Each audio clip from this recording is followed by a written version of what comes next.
Hello, anybody, and thanks for tuning in to Monday Morning Handicapping. This is a Weekend Warrior edition where I typically look through a race card or a sequence of races and talk about who I like and why, and ultimately come up with some sort of ticket. And in this video, I'm going to be taking a look at the Rebel Stakes Day, taking place at Oaklawn Park on Sunday, February 23rd, 2025.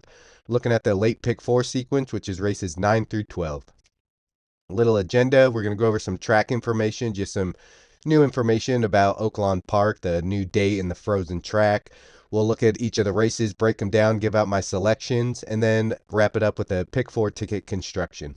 So a little bit about Oaklawn Park. It's in Hot Springs, Arkansas. There is no turf course, so all these races will be on the dirt. And the date of these races got moved back to Sunday due to freezing, and the last time that this track canceled due to freezing back in January, there were several wire-to-wire winners, so I'm not worried about the track not playing towards the front-running types. I think we should be getting a fair track, or at least the front-runners should still have as much of an edge as they always do. But some horses stabled there have had their regular training interrupted, and so sometimes their regular training that would be taking place on the track, they have to improvise and jog around the barns or the shed row. So horses that have been stationed there have a little bit of a disadvantage in that sense. And I heard recently on the Jason Beam podcast that Oaklawn Park is in a national park, so certain chemicals that are typically used on a track during the freezing periods are not allowed because of the fact that it is in a national park. So that was just a bit of information that I thought was interesting. So we're going to look at this late pick four sequence starting on race 9, which is the grade 3 Honeybee going a mile and a 16th for 3-year-old fillies. Race number 10 is the grade 3 Razorback, a mile and a 16th for 4-year-old horses and upwards. Race 11, the grade 2 Rebel Stakes. This is the main event of the day, going a mile and a 16th for 3-year-olds with Kentucky Derby aspirations. And we're going to wrap it up with race number 12, a maiden special weight for state restricted Arkansas breds, sprinting 6 furlongs for 3-year-old and upwards. So as you know, grade 1 is the cream of the crop, best racing around. These are a notch or two below that, but still a very solid card and some pretty competitive races. So let's dive on in. The first race, race number 9, Oaklawn Park, a mile and a 16th, grade 3 Honeybee, purse of $500,000. Here's a little diagram of the track. So they'll start down here, run 1 turn, 2 turns, and then finish a little further than where they started. The pace of the race, this is how I gauge the race being run. The front runners to the left, all the way down to the closers. The horses that I like or I will be taking on my ticket, highlighted in green. So you can see I expect the horse that I like, the one, to be not on the lead, but close up to the lead, a little in front of mid-pack, because there is lots of speed in this race. I think it's going to be front end heavy. Lots of horses going out to the lead. I project a speed duel, and the question is who's going to stay, who can get a good trip and rally late. My order of preference, so the horses that I like in this race, I like the 1, and anytime I put a slash, that's kind of the next tier. The 6 and the 12, maybe to run second and third, with the 13, 11, and 5 in that order, kind of rounding out the third and fourth place spots. So number 1, Muhima, my top choice, is the morning line favorite, 7-5 on the morning line. Trained by Brad Cox, who is just known to be loaded with fillies this year, has a lot of good female horses, and this is one of them. This horse is 3-for-3 with a combined winning margin of 15 lengths in those 3 races. This horse just won a grade 2, going a mile and an 1/8, so is actually cutting back a 1/16 of a mile in this race. This horse has speed, but can win on the lead or just off, as it's done in its 3 prior races. This horse has been training in Florida, no missed workouts due to weather, so this horse has been training regularly, and I don't think has missed a step, and will probably be most people's single in what I'm considering this to be a glorified pick 3. This horse looks the best on paper. There's other talented runners in this race, and I do believe that a lot of people are going to single this horse, so it's one of those races where I think you either got to single this and hope that this horse is coming in fit and ready, which I believe it looks to be, or try to beat this horse and don't take too many horses with the favorite if you think the favorite has a really good chance of winning. It's kind of one or the other, and I landed on taking the favorite. But some other considerations in this race. Number 6, Take Charge Milady, 9-2 on the morning line. Has 3 career starts, 2 wins, and a second, all at Oaklawn Park. It's an improving horse for McPeak. As you'll remember, won the Kentucky Derby and the Kentucky Oaks last year, which is a female equivalent of the Kentucky Derby. And McPeak usually likes to take his time with horses and build them up to big efforts, and this horse is fitting that bill, is getting better with each start, is definitely improving. Has a good post and style for what I perceive to be the pace scenario, which is a lot of speed up front, so I think this horse can sit about midfield and then make its run. Another horse, number 12, Quiet Side, 8-1 on the morning line. Ran second to Brad Cox's other runners, Immersive and Good Cheer. Good Cheer just won the Grade 2 Rachel Alexandra at Fairgrounds, and Immersive is another one of his fillies that is going to be a top contender this year in the Kentucky Oaks. Brad Cox, as you know, is training my top pick, the 1, but his other runners, Immersive and Good Cheer, also look to be some of the best fillies around right now, and Quiet Side ran second to those other horses trained by Brad Cox. Quiet Side can stalk the leaders, had trouble last time out, second to number 6 in this race. So although number 6 beat it last time, this horse does have back class and had trouble in the race where it ran second to Take Charge My Lady. So if you go back and watch the replay, you might be forgiving of that run. Number 13, 5G, 4-1 on the morning line, is a very fast and improving each start. This is the horse that I predict will be leading the pace early. I don't think this horse has any choice but to go and just run for the lead from that outside post. This horse does not seem like it wants to stalk or close. I think from the outside, it's just going to go, try to get down to the rail. The sire of Vekoma out of Equality Road Dam. Vekoma is kind of a new sire on the scene, so we're still waiting to see what kind of offspring he produces, but so far it's been going well. It seems like he wants to produce more sprinters at this point, but time will tell. A pretty well-bred horse. And number 11, an Anonyma, 15-1 on the morning line. Scratch from the Grade 2 Rachel Alexandra versus Good Cheer. We talked about Good Cheer earlier, one of Brad Cox's really talented runners. And that scratching, I just wonder if the horse wasn't right, or maybe they thought running in this race would be a softer target. Maybe they feel like Good Cheer was too good, which Good Cheer did go on to win easily that race. And maybe thought a shot against Muhima might be an easier ask for this horse. So that was kind of my angle with number 11. But ultimately, I'm landing on number 1, Muhima, the big favorite. Most people are going to have it on their tickets, so trying to get out with the single. Race number 10 is a mile and a 16th, Razorback Grade 3 for 4-year-olds and upwards. Here's the picture of the pace that I predict. My order of preference is the 5 over the 3. As you can see, the 5 bit of a closer, mid-pack closer, and the 3 should be stalking the lead. I also kind of like the 2 and 8 to run up underneath, but I'll be using the 3 and 5 on my pick 4 ticket. Number 5, Skinner, 6-1 on the morning line. 3 starts in Grade 3s with a win, a second and a third, and this race is a Grade 3. This is a closer, and there is ample speed in this race, so should get a pace to run into when those front runners tire out later. Second start for a new trainer. It matched its best speed figure last time out, or the first time with a new trainer, the best speed figure since April 2023. So the horse seems to be fit and in form.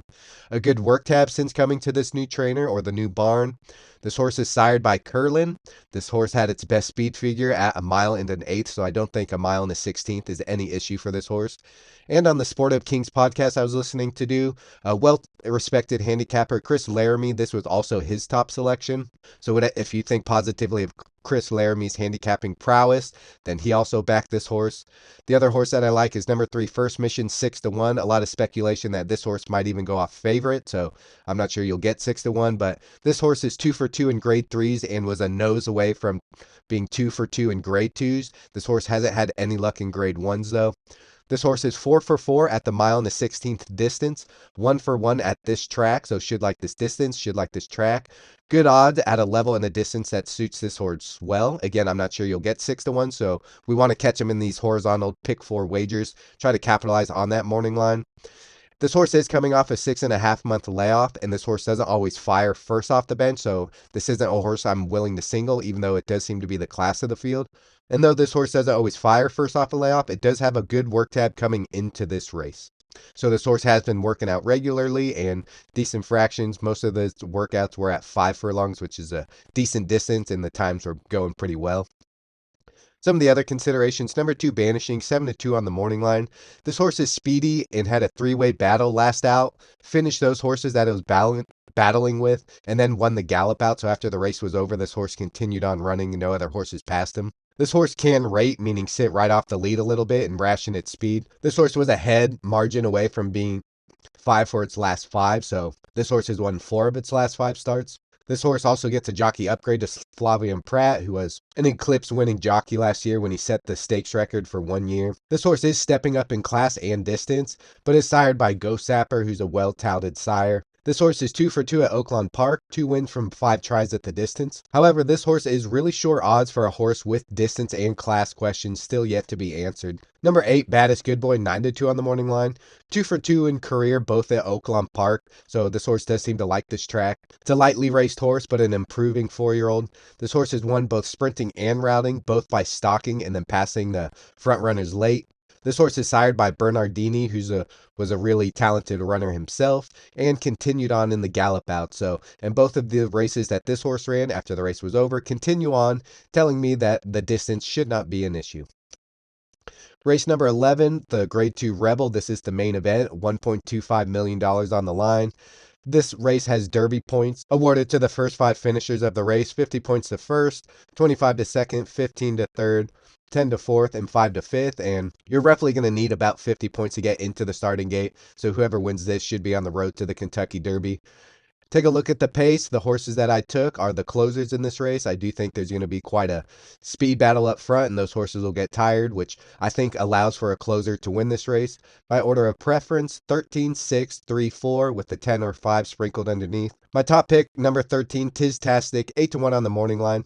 Got a rough trip last time out in the Southwest Stakes. Ran third to Speed King, who's number 11 this race, and Sandman, who's number 3 in this race. And both of those horses were also in the Southwest Stakes, and this horse ran third to them after getting that rough trip in that race. Ran second to Sovereignty 3-back, who's one of the top contenders for the Kentucky Derby, and I just heard is aiming to come back in the Fountain of Youth. In that same race, Tiztastic beat Sandman, who is the number 3 in this race, by a neck in that race 3-back. In the Sport of Kings podcast, not Kinds, Chris Laramie said that this horse outworked Publisher, the stablemate, but also a horse that I like in this race, and we'll get to him next. This is an Asmussen runner who is the trainer and the record holder for most wins in North America, so this trainer spots his horses where they can win. My next pick, number 6, Publisher, 20-1 on the morning line. Also had a rough trip in the Southwest Stakes, just like Tiztastic. Ran 7th in that race to Speed King and Sandman. Pratt comes to ride this horse, so a big jockey upgrade. He was a 2024 Eclipse winning jockey, as I mentioned, and also trained by Steve Asmussen, the record holder, so a horse that can be spotted well. Number 3, Sandman, 4-1 on the morning line. Ran second in that Southwest Stakes after a horrible start. His start has caught a lot of attention, so a lot of people are going to be on this horse based on how well he ran after that bad break. Rallied from last in that race to nearly surpass Speed King, who was number 11 in this race. Won the gallop out over Tiztastic, which is my top pick in their race 3-back. Improving in each of his last 4 starts, should get a good pace to run at. Again, I'm taking a lot of mid-pack and closers in this race. And number 4, Hypnus, 10-1 on the morning line. Won on debut in the mud, passing other horses. So this horse overcame a lot, routing in the mud, passing horses, getting mud kicked in its face. And it was at this distance, so on debut ran at the distance and won, doing all those things, which is a big ask for a horse that's never run a race before. Should get a pace to close into. The jockey and trainer combo won the Kentucky Derby and the Kentucky Oaks last year. This horse gets an inside post, and this jockey likes to save grounds. And this trainer usually doesn't win first time out, and the fact that this horse did tells me that this horse should be able to improve, because this trainer usually doesn't like to have him cranked up the first time out and win. But this horse overcame that and won anyways. So essentially in this race, I'm keying the Southwest Stakes closers. I'm hoping to get better trips for all 3 runners. If you go back and watch the replays, you'll see, especially Publisher, I thought got the worst trip of all, had nowhere to go the whole back stretch. And then once they entered the stretch, really got cut off. So almost actually fell down. So I'm looking for all the runners from that race to get better trips. Looks to be ample speed and expecting a closer to run well. The final race, the 12th race, a maiden special weight for state-restricted Arkansas breds, going 6 furlongs. Here's a picture of the pace. I'm taking the 10, 9, and 5 in this race. Some up front pace stalking types. My order of preference, 10, 9, 5, 14, and 11 underneath. My top pick, number 10, AP Ruley, 20-1 on the morning line. Showed speed on debut with the new trainer. This horse ran second, but was run down by a horse that went off at 1-5 odds. So a horse I was very much expected to win ran this horse down. The 3rd place finisher in that race, AP Ruley, ran second, but the 3rd place finisher was 4.5 lengths behind this runner at this level. So AP Ruley losing to the 1-5 shot and 4.5 lengths clear of the 3rd place finisher tells me that AP Ruley might have some talent. This horse is on the outside with speed, should have a clear view of the speed to its inside, so the jockey can kind of gauge how fast he'll need to run to keep this horse in contention without going too fast. This horse is lightly raced, so it has lots of room to improve. Number 9, Tiz Marcus, 7-2 on the morning line. Ran a very competitive buyer on debut, showing speed, and that's something I like in main races with full fields, that no one's really shown a whole lot of talent and an ability to win. So when a horse has run only once and that speed figure is competitive with the rest of the field, those horses tend to come back and run as well or better the next time out, getting that experience of the first race, running that well the first time out. Usually they can improve off of that. This horse is making its second start, is getting that experience. And the horse is trained by Chris Hartman, who's 21% at this meet right now and a 17% winning trainer last year. My other pick, number 5, Cowboy Sense, 8-1 on the morning line. Showed ability to run with a little bit of speed on debut. This horse had traffic early on, then rushed up, had traffic again, went wide on the turn, just faced a lot of trouble, but was able to pick his pace up when the jockey asked. This horse just was green, needed the race, but showed some ability throughout the race to really pick up his tempo and pass some runners. This horse got experience, making its second start with a decent speed figure after all that traffic on debut. Some other contenders in this race, number 14, God's Country, 12-1 on the morning line. This horse is on the also eligible list, so unless there's scratches in this race, this horse may not be entered in this race. It's going to need 2 scratches in order to make the starting gate. But this horse is making its third start off a layoff. It's 0 for 9 lifetime, no wins or seconds. But on the Sport of Kings podcast, Chris Laramie liked this runner, so I just thought I would mention it. Third off a layoff is usually a time when horses can really make a peak performance. Number 11, Touchdown Arkansas, 10-1 on the morning line. This horse has been laid off since it made its debut and only race in April of 2024, so it's been almost a year since this horse has seen the track, and that was in a state-restricted stakes race, so past the maiden level, which are races for horses that have never won a race, and went right up to state-restricted stakes level. So they must have thought something of this horse on debut, and the horse was 10-1 in that 10-horse stakes field. This horse showed some speed in that debut against Stakes Company and then faded. But as of late, it's had a 47.60 workout, going 4 furlongs back on February 6th. So maybe this horse is working well, but I'm almost treating it like a debut race. It's been a year and this horse has only raced once. It's probably going to need a race or two, but just another horse that was mentioned on that Sport of Kings podcast. And I do respect those handicappers, so I just thought I would mention that horse. So my pick 4 ticket, and starting in race number 9, I'm going to take the 1 Muhima, that morning line favorite, and just hope that that horse is the goods. It looks like it on paper. It should fire its shot. Race number 10, I'm going to take 2 horses, the 3 and the 5. Race number 11, I'm going to take 4 horses, the 3, 4, 6, and 13. Race number 12, I'm going to take 3 horses, the 5, 9, and 10. That's a 1 horse by 2 horses times 4 horses times 3 horses equals 24, times my 50-cent minimum base bet or wager. That comes out to a $12 ticket. Ultimately, is Muhima a sure thing? It's going to pay to beat her, but it's going to save you money to single. I'm opting to single. It took me a long time to really decide what I wanted to do, but I think Brad Cox is sending this horse in this spot after the layoff because the horse is ready to roll. It's not the type of horse where I want to take other runners with her and multiply the cost of my ticket. I'm going to hope that this horse is the goods and then try to get lucky, especially in the last race. The race 10 and 11 are highly competitive. Race number 10, I'm kind of going with the class edge, whereas race number 11, I'm kind of going with a running style edge. I think closers in this race, whereas race number 10, I think the 3 and the 5 are the class of the field. Race number 11, bit of a gamble.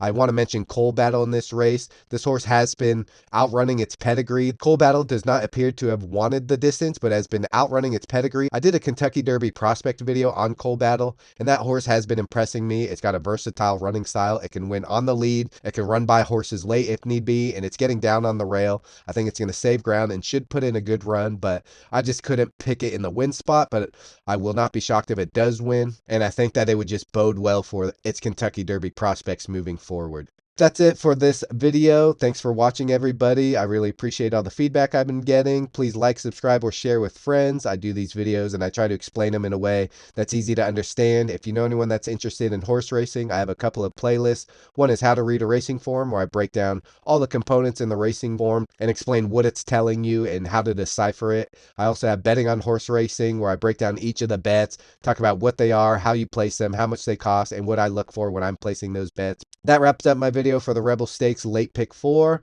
I wish everybody the luck that's playing, and I'll see you next time.